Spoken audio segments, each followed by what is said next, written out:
Les États-Unis ne cherchent pas à entrer en guerre contre l'Iran. C'est ce qu'a fait savoir la Maison-Blanche alors que le président Joe Biden s'est engagé à répondre à une attaque de drone qui a tué 3 militaires américains en Jordanie. Un acte que Washington attribue à des milices soutenues par l'Iran. Le Congrès fait pression sur l'administration Biden pour qu'elle riposte, ce qui risque d'aggraver et d'étendre le conflit déclenché par l'attaque du Hamas contre les citoyens israéliens le 7 octobre.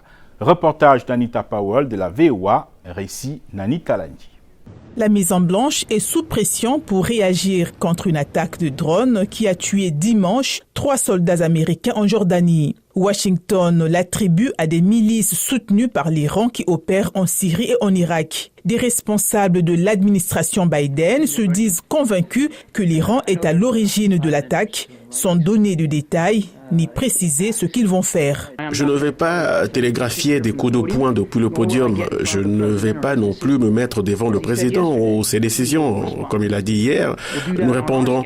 Nous le ferons selon notre calendrier et notre temps. Et nous le ferons de la manière choisie par le président en tant que commandant en chef. Et nous le ferons en étant conscients du fait que ces groupes soutenus par Téhéran viennent d'ôter la vie à des soldats américains. Mais selon M. Kirby, une chose est claire. Nous ne cherchons pas la guerre avec l'Iran. Nous ne cherchons pas à entrer en conflit avec le régime sur le plan militaire. Le chef de l'OTAN, Jens Stoltenberg, a exprimé lundi à Washington ses inquiétudes et pointé du doigt l'Iran. Nous voyons l'Iran continuer à déstabiliser la région. L'Iran est aussi responsable du soutien apporté aux terroristes qui attaquent les navires en mer Rouge. Le comportement de Téhéran nous rappelle à quoi ressemble un monde sans règles, imprévisible et dangereux, un monde où notre sécurité devient plus coûteuse. Il est clair que la stratégie américaine, si elle consistait depuis 3 mois à ne pas laisser les tensions régionales s'aggraver, a échoué. Depuis la capitale jordanienne, Amer Sabaileh, analyste politique. Cette attaque représente une nouvelle dimension du conflit. Le fait de viser les troupes américaines à l'intérieur de la Jordanie ou à la frontière jordanienne montre que la cible s'étend de la Syrie à l'Irak et maintenant à la Jordanie.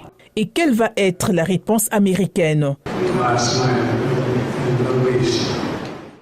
Nous avons perdu 3 âmes courageuses lors d'une attaque de l'une de nos bases. Je demande 1 minute de silence pour nos 3 soldats tombés au combat. Et nous répondrons.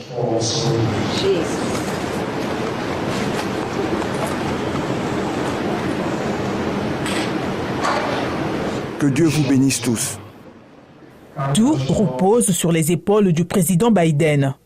L'ancien président Donald Trump, ultra favori des primaires de son parti, a critiqué ce qu'il considère comme la faiblesse de son successeur. Sous pression, Joe Biden a déclaré mardi qu'il avait décidé comment riposter après la mort des 3 militaires américains.